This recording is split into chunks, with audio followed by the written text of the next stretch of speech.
નમસ્કાર, સ્વાગત છે આપ સૌનું. આવું કેમ ભાગ નંબર 6. આજે આપણે જોઈશું મંદિરની પ્રદક્ષિણા કેમ, શા માટે કરવામાં આવે છે, તેનું ધાર્મિક મહત્વ, સામાજિક મહત્વ અને વૈજ્ઞાનિક કારણ. તો ચાલો જોઈએ. મંદિરની પ્રદક્ષિણા કેમ. પ્રભુ દર્શન કરવા ગયેલ વ્યક્તિ મંદિરના પ્રભુ દર્શન બાદ મંદિરના ગર્ભની પ્રદક્ષિણા કરે છે. આ સામાન્ય લાગતી પણ મહત્વની પરંપરા પાછળનો હેતુ સમજવા જેવો છે. આપણે સૌ જાણીએ છીએ કે મધ્ય બિંદુ વિના વર્તુળ દોરી શકાતું નથી.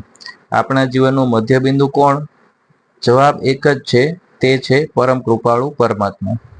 આ રહસ્ય સૃષ્ટિના તેઓ અદ્રશ્ય હરતા કરતા છે. 5 તત્વોની મદદથી તેઓ જ આપણને પહોંચે છે અને આપણા જીવનને વહેતું રાખ્યું છે. મધ્ય બિંદુ સમાન આ પરમ તત્વનો આપણા ઉપર જેટલો ઉપકાર છે તેટલો આ સૃષ્ટિમાં બીજો કોઈનો નથી.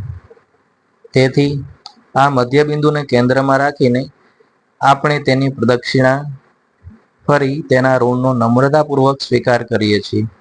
બીજું, વર્તુળનું કોઈ પણ ઉપકેન્દ્ર મધ્યબિંદુથી સહાય સમાન અંતરે હોય છે. તેનો અર્થ એ થયો કે આપણે જ્યાં પણ હોઈએ છીએ આપણે એ પરમ તત્વની સમીપ જ સમાન અંતરે હોઈએ છીએ. પરમ કૃપાળુ પરમાત્મા આપણી સાથે ને સાથે જ છે તેનું ભાન આપણને હૂંફ અને હિંમત પણ આપે છે.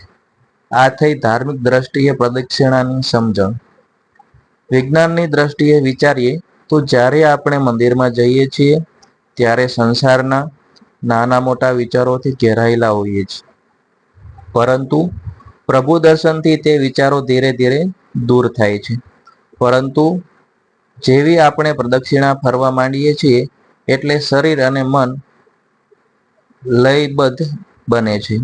મન પ્રભુની યાદમાં લઈને થાય છે તો શરીર પ્રદક્ષિણાથી ચાલથી લઈને આવે છે. કેટલાક લોકો 3, કેટલાક 7 તો કેટલાક 11 પ્રદક્ષિણા ફરતા હોય છે. પ્રભુને મધ્યમાં રાખી આમ પ્રદક્ષિણા ફરતા ફરતા આપણે સુંદર વર્તુળને આકાર આપતા હોઈએ છીએ. શરીર લયમાં આવતા મન પ્રફુલ્લિત બને છે. સામાજિક રીતે જોઈએ તો આ સંસારમાં 3 વ્યક્તિઓનો આપણા ઉપર મોટા ઉપકાર છે.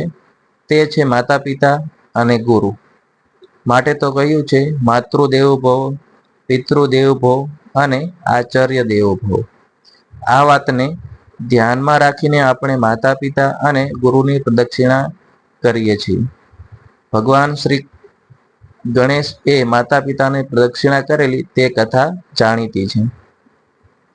પ્રદક્ષિણા હંમેશા ડાબેથી જમણી તરફ ફરીને કરવામાં આવે છે.